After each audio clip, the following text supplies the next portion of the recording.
Hello, thank you for tuning in. Welcome to our second episode of our brand new series where we're covering the changes to the IATF standard, showing you what you need to know, what you need to wrap your head around.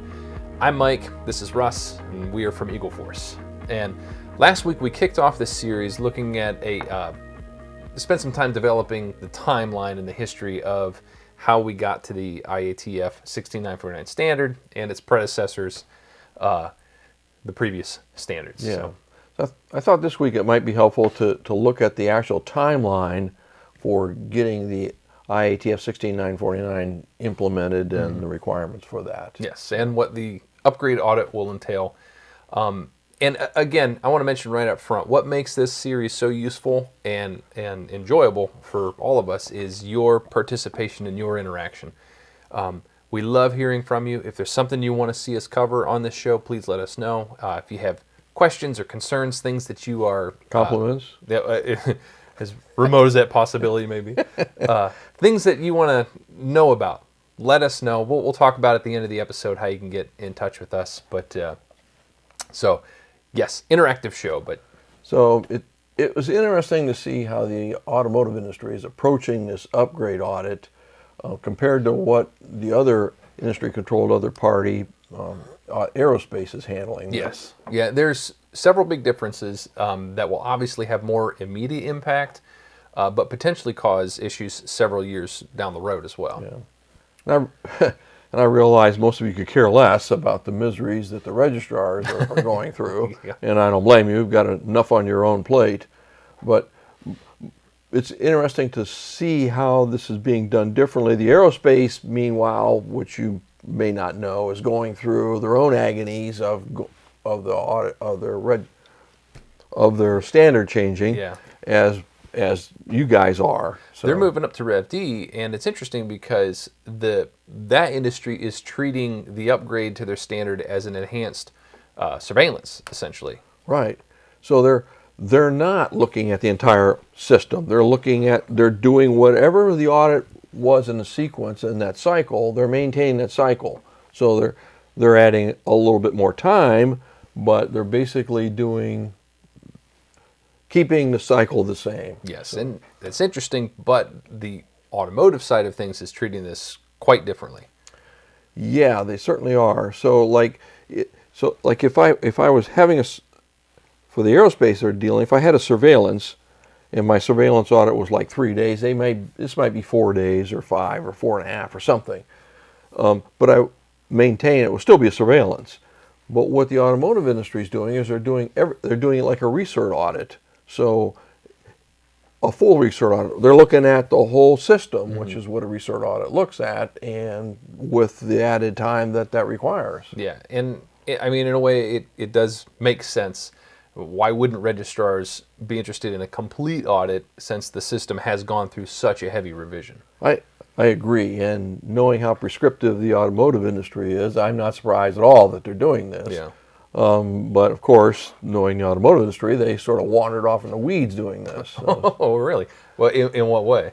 Well, when you look at it, it makes perfect sense that they're looking at the whole system. I agree with that. I'm surprised that aerospace isn't doing that.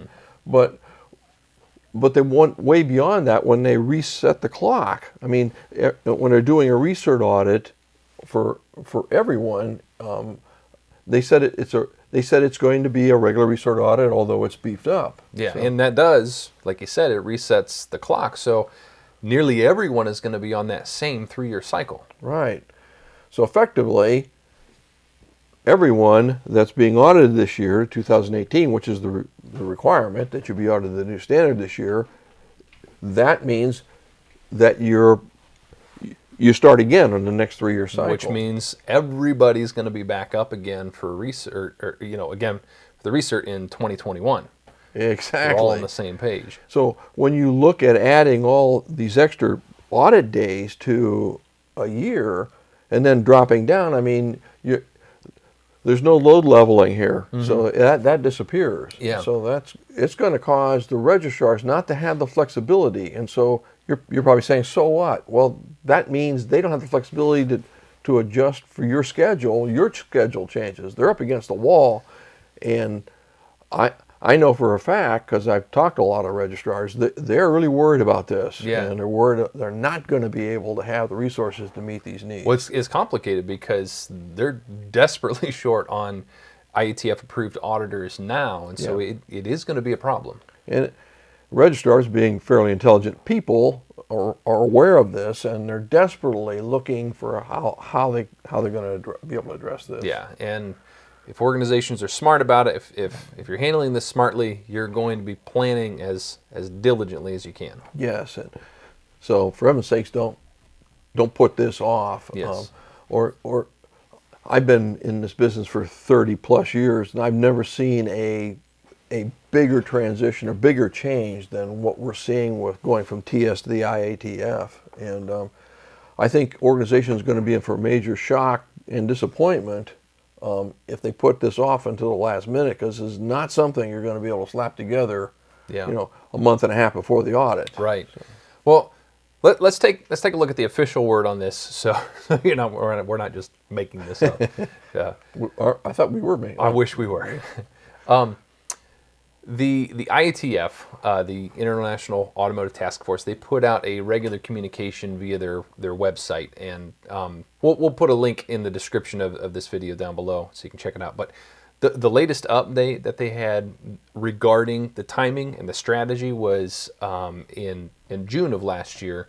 It was called the Transition Strategy ISO TS 16949 to IATF. And they have not changed that since then, so it's still the latest word. So. Still the latest. And according to their timeline, any audits after October 1st, 2017, so we're in that time period now, they must be to IATF 16949. So where we're at now, nothing is going to, ISO or TS 6949 is a thing of the past, essentially. And so one of the things we really want to look at now is the paragraph in that requirement that's titled Transition Audit Requirements. Right. And it says, the transition audit shall be the duration of a recertification audit according to the IATF rules table 5.2. A new subsequent audit cycle starts from the last day of the transition audit. It goes on to imply that this recertification audit can be increased in duration. Yes, and it's important to note that the auditor, this is key, the auditor will do an off-site documentation review prior to or before the recertification audit can even take place. Yeah, we'll talk about this again in more detail, but we've got organizations calling us now and being referred to us by registrars because organizations are struggling with this, and this is stopping the wagon for them. But so you're probably wondering what documents you need to submit before the upgrade audit. And I know I certainly would be, and because this means you just can't get ready in the nick of time. So what is it I have to send? All right, so the IATF goes on to say, an off-site documentation review shall be conducted prior to the transition audit. This off-site documentation review shall include, at a minimum, a review of the client's quality management system documentation, in other words, the quality and procedures, including the evidences about conformity to IATF 16949 requirements. Yeah, and so notice that the documentation that will be required is not just the manual procedures, but evidence that your organization meets these requirements. I would think that would include internal audit records. Yes. Corrective actions, et cetera, et cetera. Yeah, along with that implies that you have done a complete internal audit of the revised system prior to sending that documentation off. Yeah, it would indeed. And wait until you see what the new requirements are for the internal audits. Yeah. And we're going to deal with that in another episode. Yes. But again, we're having organizations contact us because this documentation was rejected because their internal auditors weren't adequately qualified and meet the new requirements. So we're going to deal with that and what those requirements are and how you might get there. Yeah, we will cover that in depth pretty soon, actually. But that does beg the question, what if an organization is not ready? Is there an option to postpone the upgrade or recertification audit? No, there's not. And again, that's why we started covering the registrar's miseries, because number one, they don't allow you to do that, but even if they did, the registrars are not going to have the flexibility to be able to do that because they're up against the wall, and I mean, in big time, and so they're worried about, anyway, they're worried about their own issues, but Yeah. so there's not an opportunity to shove this off. Yes. Continuing on with what we were reading, it says, if the client does not provide the minimum required information for the off-site documentation review prior to the audit to the certification body, the audit shall not begin. If the transition audit cannot be conducted within the required time frame, the client shall start over with an initial audit. Wow. So if that happens, we're not talking about some minor, penalty. We're talking about starting over again with another initial audit. Now when you think about it, the resort audit was 2/3 of an initial audit. So you're starting with the whole thing all over again, a full certification audit. Yeah. And another thing to keep in mind as you're planning the effort of this requirement is this line here that says, all supporting functions on-site or remote shall be included in the transition process in line with the current ISO TS 16949 audit cycle and shall be included in the transition.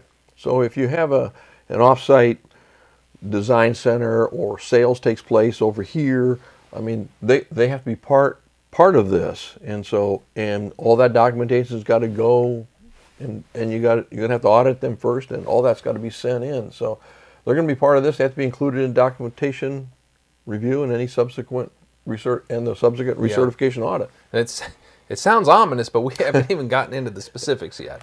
Yes, you're right. And when we get into the specifics, it's going to become clear just how big this change really is. Yes, but we are running out of time for today. But what would you say that the takeaway from all of this today is? Well, for goodness sake, don't wait. Yes. I mean, get started on this. Don't put this off. This is a pretty big deal. Obviously, we're not trying to say the sky's falling. This is something you can address, and we're going to walk through this with you. But it's not something that you can address in the last 6 weeks. Right. So yeah. And it's one of the reasons we put this series together was to try to be helpful. Yeah, we want to help you guys wrap your heads around what's coming, and we'll, like I said, we're going to walk through all of this together, and that's one of the reasons why we want this to be interactive. If there's things that you have questions about or whatever, we would love to address them here on the show. Interestingly, we also have an online course coming up. We've put courses together. We mentioned the aerospace standard. We've had stuff out there for that. That's been very helpful in helping other people get prepared for this. We plan on doing the same for this. It will help you wrap your head around what this standard is. That should be coming out very shortly. And we tried to price this reasonably so that everybody can afford this thing. And Yes. I mean, you're not going to have to go in this blind. You're going to have the help to be able to do this. I think it's worth mentioning that course isn't just opening your eyes to what the changes are. The intent of that course is to help show you how to implement those changes within your organization, which is can be very helpful. But Right. And we'll definitely let you know when that's ready. It should be fairly soon though. But stay with us. We're going to make this journey together. It may not be fun, but it will certainly be memorable. It'll be memorable, yes. But when you say memorable, you're not talking about doing anything bizarre, are you? Well, I was thinking about playing my ukulele. That's exactly what I'm talking about. Forget it.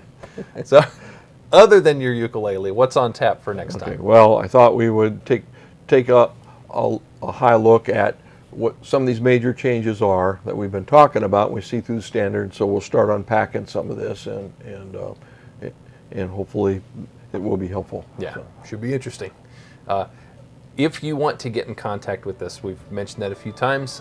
You can do that in several ways. You can email us. You can hit us up on our website.